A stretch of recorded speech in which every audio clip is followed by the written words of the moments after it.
Pause. If you've ever told yourself, "I've figured it out," my deepest warning is already in motion. There's something dangerously comforting about believing you've outsmarted life, that you've cracked the code of success, that cleverness is all you need. But what if that belief, that very sense of being smart enough, is the silent barrier between you and true prosperity? I used to think cleverness was my greatest strength. Quick thinking, sharp instincts, strategies for every situation, I wore them like armor. But armor, when worn too long, becomes a cage. And inside that cage, something subtle begins to die. Curiosity, humility, receptivity, the very qualities that allow life to expand. Today, I want to explore a paradox buried deep within ancient Jewish wisdom, one that turns our modern obsession with cleverness on its head. There is a truth here, thousands of years old, whispered through generations of sages, that wisdom isn't about knowing more. It's about becoming open again. Before we go any further, I want you to do something bold. In the comments below, write a phrase that captures your relationship with money, success, or the feeling of being smart. Maybe it's, "I know how to make money, I just can't keep it," or "I don't take risks because I'm clever." Don't overthink it. Just write what feels real. Why? Because when you name a belief, you begin to loosen its hold on you. Words expose what silence protects. Here's the promise. If you stay with me through this journey, you'll see why intelligence alone, without spiritual alignment, leads not to freedom but to stagnation. And you'll discover an older, quieter path to prosperity, one that doesn't depend on being clever, but on being clear, humble, and awake. In the Jewish tradition, there's a phrase that translates roughly to, "Words create worlds. What you speak, you build. What you declare, you become." So if your internal dialogue says, "I already know," you've already closed the door on growth. Let's be honest, cleverness is seductive. It makes us feel safe. It tells us we're in control. But beneath that control often hides fear. The fear of being wrong, of starting over, of not knowing. And that fear quietly poisons your relationship with money, with success, with life itself. I've seen it in entrepreneurs, in thinkers, in myself.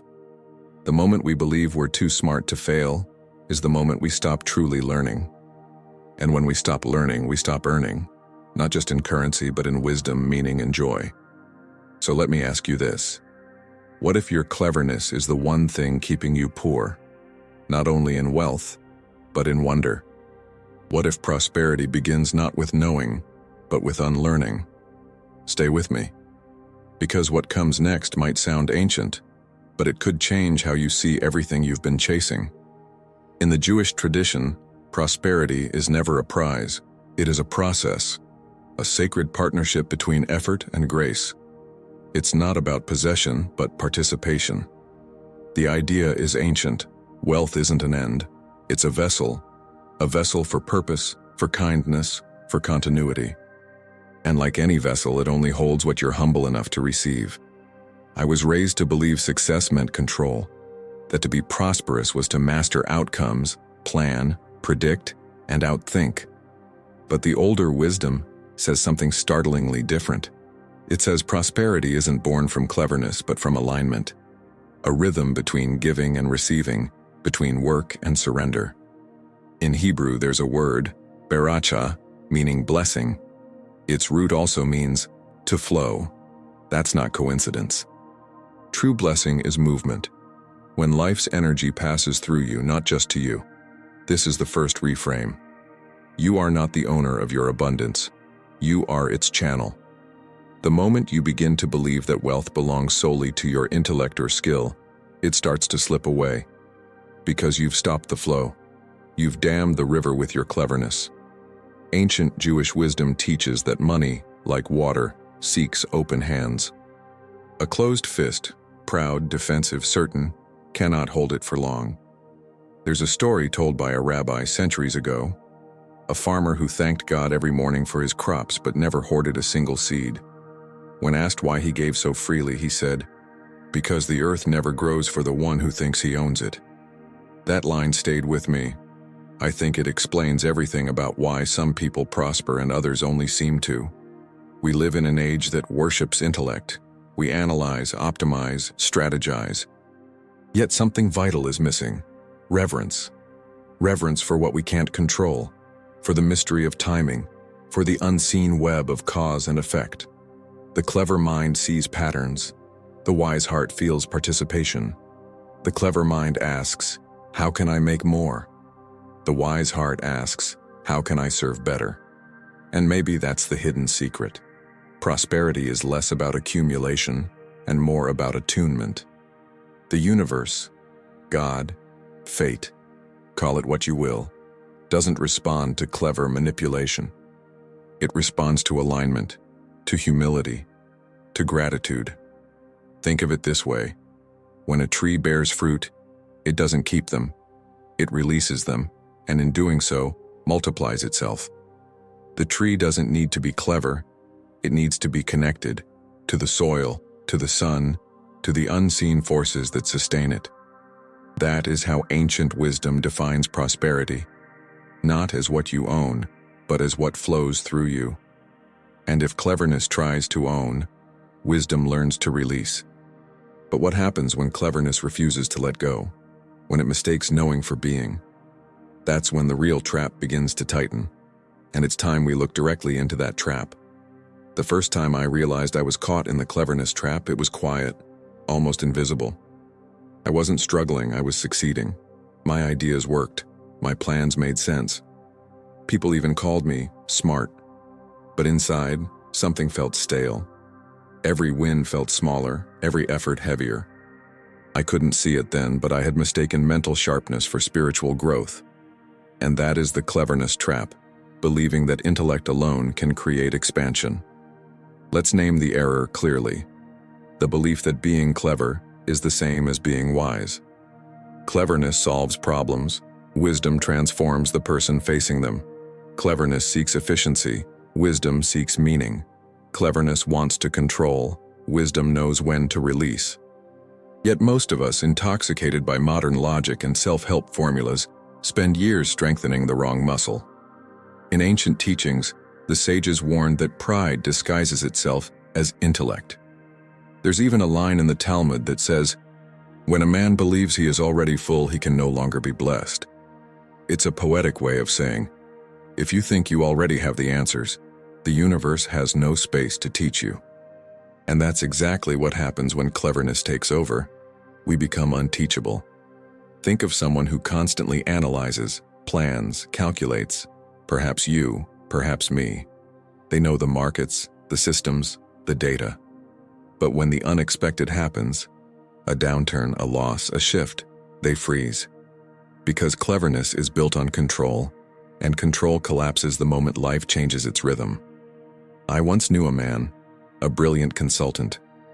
He could predict trends, write flawless strategies, impress every client, but he couldn't keep money. Every time he gained more, something slipped. A bad investment, a sudden expense, a dry season. He said to me once, "I'm too smart to fail." 3 months later, he lost nearly everything. His cleverness blinded him to the deeper work: humility, gratitude, the courage to flow with uncertainty. That's the danger. Cleverness gives the illusion of safety. You believe you're ahead of others, that your intellect can outwit loss, risk, even destiny. But prosperity doesn't answer to intellect. It answers to alignment. The clever may gather quickly, but the wise sustain slowly. When you rely solely on cleverness, you stop listening. You stop adapting, you stop receiving. It's like shouting so loudly at life that you can no longer hear its whispers. And those whispers, timing, intuition, divine nudges, are where prosperity hides. So ask yourself, have you been too clever to be open? Have you mistaken your intelligence for security? If so, you're not alone. Many of us were taught to outthink, not outgrow. But here's the good news. What can trap you can also awaken you. Because once you see cleverness for what it is, a shield, not a sword, you can begin the journey toward something far greater. And that journey begins where cleverness ends, in the roots of ancient wisdom itself. In ancient Jewish wisdom, wealth is never viewed as a reward for cleverness, but as a reflection of harmony. between self, purpose, and the divine. The sages didn't measure prosperity by numbers but by flow, the circulation of blessing. When I first read that, it startled me, because everything I'd learned about success came from the mind: how to think, how to plan, how to win. But the ancients taught that the mind is only one gate. The heart must open for the blessing to enter. The Talmud teaches, "Beware when you speak of being complete, for the full vessel receives nothing more." At first glance, it sounds mystical, but its meaning is simple. When you declare yourself full, you close the space for new growth. Cleverness says, "I already know." Wisdom whispers, "I am still learning." The first stops the flow. The second keeps it alive. It's like pouring water into a cup filled to the brim. The moment you add even a drop, it spills over. Nothing new can stay. And yet, how often do we live like that? Minds overflowing with strategies, opinions, and conclusions. No space left for mystery, for inspiration, for something higher to enter. Jewish spiritual psychology, yes, long before modern therapy, understood that the real danger of cleverness wasn't arrogance but stagnation. A clever mind that stops growing becomes like water left standing too long. It breeds decay.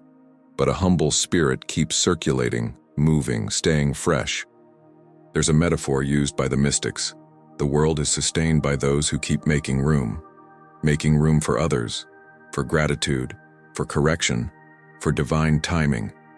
In prosperity, that means remaining a student of your own process, curious, adaptive, generous. When my teacher first told me that humility is the magnet of abundance, I resisted. It sounded too passive, almost naive.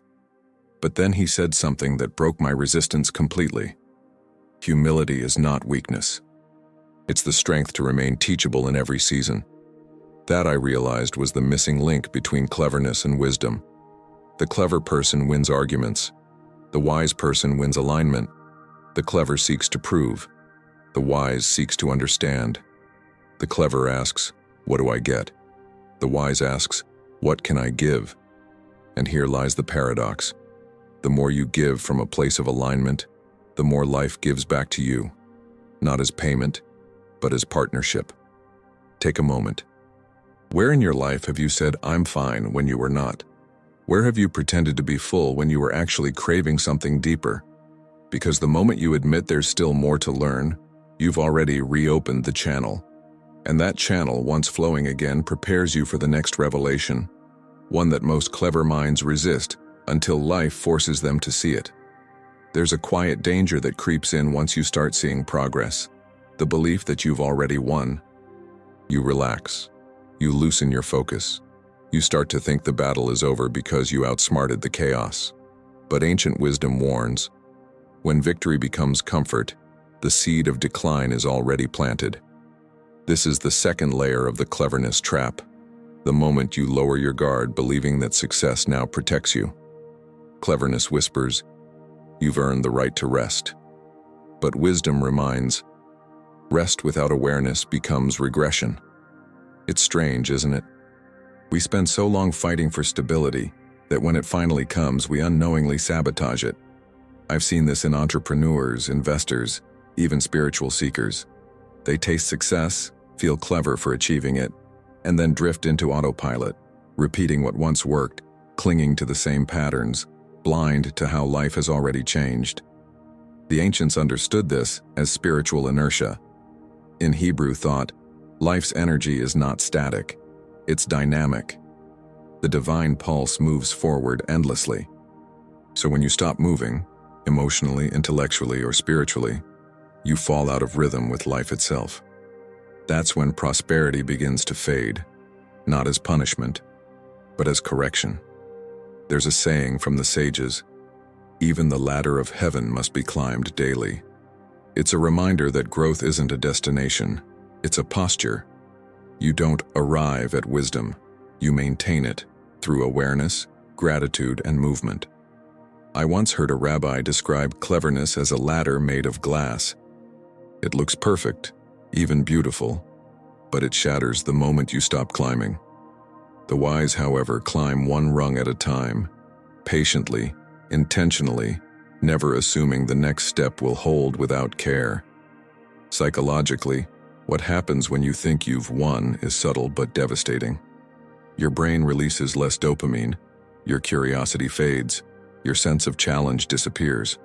Without new growth, your cleverness turns inward, analyzing, doubting, overthinking. You stop engaging with life directly.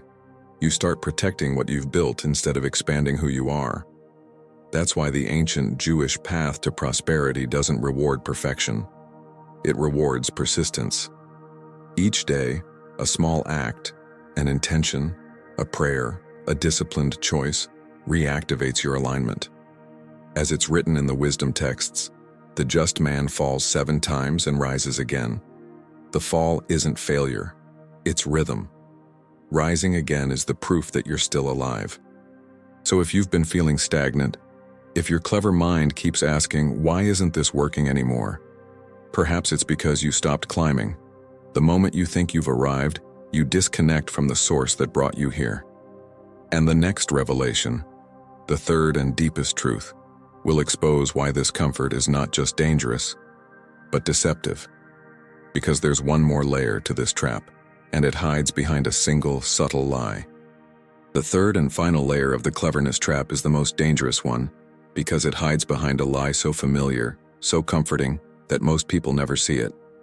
The lie is this: everything is fine. It sounds harmless, even mature. After all, who doesn't want to feel calm, stable, fine? But the moment you declare that everything is fine, you unconsciously stop reaching for better. You silence your hunger for growth, your curiosity for what could be, your openness to transformation. In the language of the sages, you close the gate to new blessing. I used to say it all the time: I'm fine, business is fine, life's fine. But underneath that surface calm, there was stagnation. No learning, no expansion, just quiet decay disguised as stability. I was clever enough to manage what I had, but not wise enough to realize I was suffocating the flow. The ancient rabbis spoke of this illusion often. One teaching says, "The fool thinks peace is the end, the wise know it is the beginning." What they meant was that peace, the real kind, is not static. It's alive, moving, evolving. True peace is not the absence of need, it's the harmony of ongoing growth. Science even echoes this. A study once revealed that people who repeat self-satisfied phrases like "I'm doing fine" tend to experience a measurable decline in motivation and income over time. Why? Because the brain interprets those words as completion. It shuts down the circuits of ambition and curiosity, the very energies prosperity depends on. Cleverness thinks safety equals success. Wisdom knows that safety without growth is just slow decline. Here's the truth that changed everything for me. It's never all fine. There's always room to expand, to serve, to learn, to refine. That's not a curse. That's the design of life. The moment you stop stretching, you start shrinking. But there's hope, and it's beautiful. Because if words can trap you, words can also free you. The Jewish mystics believed that language shapes energy, that what you declare determines what reality mirrors back to you. So instead of saying, "I'm fine," what if you said, "I'm growing"? Instead of "everything's okay," what if you whispered, "everything's unfolding"? When you speak that way, you re-enter the flow. You remind your soul that it is alive, that it is still moving. Cleverness tries to define the moment. Wisdom stays curious about what's next. And that's where transformation begins, in language, in posture, in the decision to stay open. Because once you change the words that describe your life, the shape of your life begins to change too. And now, let's cross that threshold together, into the new formula, the living mantra that ancient wisdom says can reopen the gates of prosperity. Now that we've stripped the illusion bare, it's time to rebuild, to replace cleverness with clarity, stagnation with movement, and emptiness with meaning. Every transformation begins with a single new word, a shift in vibration, a sentence that changes the way energy flows through your life. The ancients knew this. They guarded words like sacred keys, and one of those keys still echoes through time, a simple phrase that opens the gates of prosperity. Thank God I am working and I am growing. It may sound ordinary, almost too simple to matter, but in those 7 words lives an entire spiritual architecture. Thank God, the acknowledgement that you are not the source of all things. You are a partner in the process, not its master. Gratitude is the first gate of abundance because it transforms what you have into enough and what you seek into possibility. Then comes, I am working. Not I have worked. Not I will work. Present tense. Active. It declares movement, engagement, responsibility. Jewish wisdom has always tied prosperity to action, the doing, not just the knowing. Work isn't punishment, it's participation in creation. When you work consciously, every effort becomes a prayer in motion. And finally, I am growing. The softest words, yet the most powerful. Growth is not a result. It's a rhythm. It means you are still teachable, still stretching, still alive. When you claim growth, you rejoin the divine current that never stops expanding. You tell the universe, there is space in me for more. This phrase, thank God I am working and I am growing, is not a mantra for optimism. It's a declaration of alignment. Each part balances the others. Gratitude without work breeds complacency. Work without gratitude breeds greed. Growth without either becomes chaos. But when all 3 unite, they form the foundation of true prosperity, humble, active, ever expanding. So I invite you to do something simple, yet radical. Set an alarm on your phone for 9 o'clock every morning. When it rings, pause, wherever you are, and whisper these words. Say them as if you mean them. Say them even if you don't. Let their rhythm begin to rewire you. Over time, you'll notice subtle changes. Your thoughts soften, your anxiety lightens, your energy feels less scattered.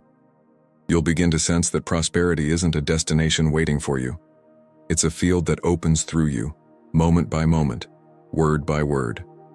The clever seek methods, the wise practice rituals, and this small ritual, repeated daily, will start to dissolve the invisible walls you've built around abundance. Because once you speak differently, you begin to see differently.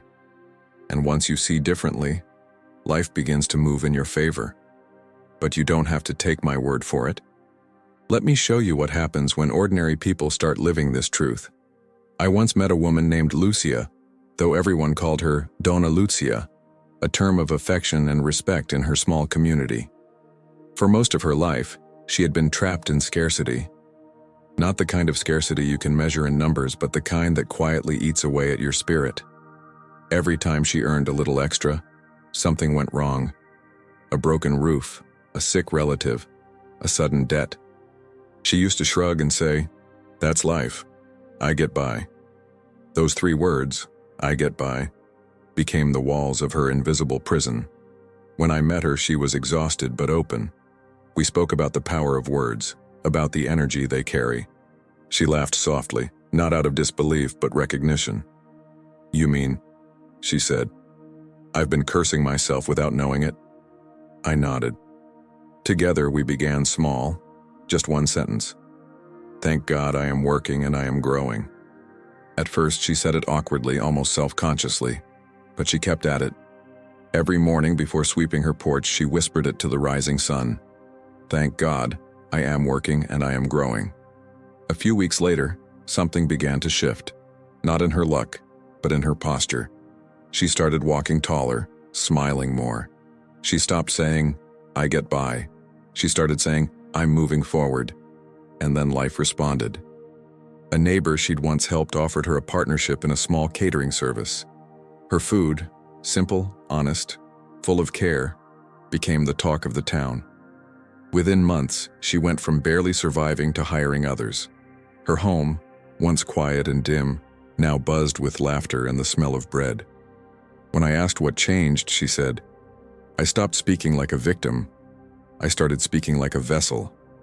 That's the magic ancient wisdom points to. Not superstition, not luck, but resonance. You speak and your words organize your world. You align your language and the universe aligns in kind. But this isn't just about religion or culture, it's universal. Prosperity doesn't ask if you're Jewish or not, wealthy or not. It responds to flow. It recognizes gratitude, humility, and movement wherever it finds them. The principle is simple. What you bless expands, what you ignore withers. Donna Lucia's story is a mirror. Her shift wasn't in her bank account first, it was in her vocabulary. And that's the invitation here. You don't need a miracle, you need new words. Take a moment. Think of a phrase you repeat often, about money, about success, about yourself. Now imagine replacing it with, "Thank God I am working and I am growing." Say it until your body believes it. Because when words change, energy changes. And when energy changes, destiny does too. But we're not done. There's one more truth we need to seal, a truth that binds all of this together, the spiritual architecture behind lasting prosperity. Everything we've explored so far leads to one central truth, a truth as old as Genesis itself. Words create worlds. In the Jewish tradition, this isn't poetry, it's law. The universe, according to sacred text, was spoken into being. God said, "Let there be light," and there was light. Not planned, not designed on paper, spoken. And that single act reveals a cosmic pattern. Creation responds to declaration. If you think about it, we do the same every day, shaping our lives through our words. Each thought we voice becomes a blueprint. Each sentence carries energy, directing it toward expansion or contraction. I can't. I'm stuck. I'm fine. These aren't just phrases. They are quiet spells of limitation. Conversely, I'm growing. I'm learning. I'm grateful. These phrases open space for possibility to rush in. The sages called this Lashon HaKodesh, the holy tongue, not just because Hebrew is sacred, but because it teaches the sacredness of speech itself. Prosperity, then, is not simply about money. It's the energetic fruit of right speech, right thought, right intention. You can't speak scarcity all week and expect abundance on the weekend. True prosperity is alignment, when what you say, what you believe, and what you do exist in harmony. That's why the clever struggle. Their words and actions often conflict. They speak of peace but act in panic. They speak of faith but move in fear. Wisdom, on the other hand, is coherence. It's when your tongue, your mind, and your heart flow in the same rhythm. And here's the beauty. This coherence isn't reserved for the pious or the privileged. It's accessible to anyone willing to practice awareness. You don't need ancient Hebrew or formal rituals to begin. You just need consciousness in your speech. Every thank you, every I'm growing, every blessing you utter plants a seed in unseen soil. When you align your words with gratitude and growth, life becomes a mirror reflecting that vibration back to you. Opportunities feel closer. People respond differently. You start noticing that prosperity isn't arriving from the outside. It's being drawn out from within. That's the essence of the Jewish philosophy of abundance. You are not separate from the divine flow. You are part of it. God doesn't grant prosperity as a favor. He sustains it through participation. Your role is to remain open, aligned, and active, to keep your channel clear through humility and conscious speech. So here we stand, between what was and what's becoming. The choice is simple, yet profound. To keep speaking from cleverness, or to begin speaking from creation. To declare life as finished or to participate in its unfolding. Because prosperity isn't given to those who arrive. It's revealed to those who keep growing. And before we close, there's one final blessing. One closing invitation. A way to seal everything you've learned into daily life and to pass that blessing forward. So here we are, full circle. We began with cleverness, with the illusion that knowing enough could protect us. We walked through the quiet traps of pride, comfort, and self-deception, and we've arrived at something older, softer, truer, wisdom as participation, speech as creation, prosperity as flow. If you remember nothing else, remember this. Don't say, "I'm fine." Say, "Thank God I'm growing." Because every word is a seed, and each time you plant gratitude and growth, you cultivate an invisible garden around your life. You may not see it sprout immediately, but the roots form quietly beneath the surface, shifting everything. The ancient texts remind us, God spoke, and the world became. You too speak, and your world becomes. When you speak stagnation, you build walls. When you speak expansion, you open gates. It's that simple, that sacred, that practical. So today I bless you. May your words be fertile, your actions steady, your heart teachable. May you never confuse cleverness with wisdom again. May your mind stay sharp, but your spirit stay soft. May every coin you earn carry light, and every challenge you face refine your faith. And I invite you to do something symbolic, an act of generosity that seals this learning. Share this message with 3 people who need it, not for me, but for them. Because when you share wisdom, you multiply it. And when you multiply wisdom, prosperity follows naturally, not as a transaction, but as a ripple of alignment. Before you go, take a slow breath. Whisper to yourself, "Thank God I am working and I am growing." Feel how those words shift the energy inside your chest, the way tension releases, the way possibility expands. That sensation is not coincidence. It's resonance. It's the universe recognizing the language of openness. Every day from now on, let that phrase be your morning covenant. Let it replace worry, self-criticism, and clever excuses. Let it remind you that prosperity isn't found in outsmarting life, but in outgrowing fear. You've learned the structure, the flow, the rhythm of true abundance. You've remembered that prosperity doesn't belong to the quick, but to the awake. The clever think they control. The wise learn to co-create. May the words you speak today begin shaping the dawn that greets you tomorrow. May you live not as one who knows, but as one who grows. May your cleverness bow to your wisdom, and may your wisdom lead you home, to a life rich not only in wealth, but in meaning, in grace, in light.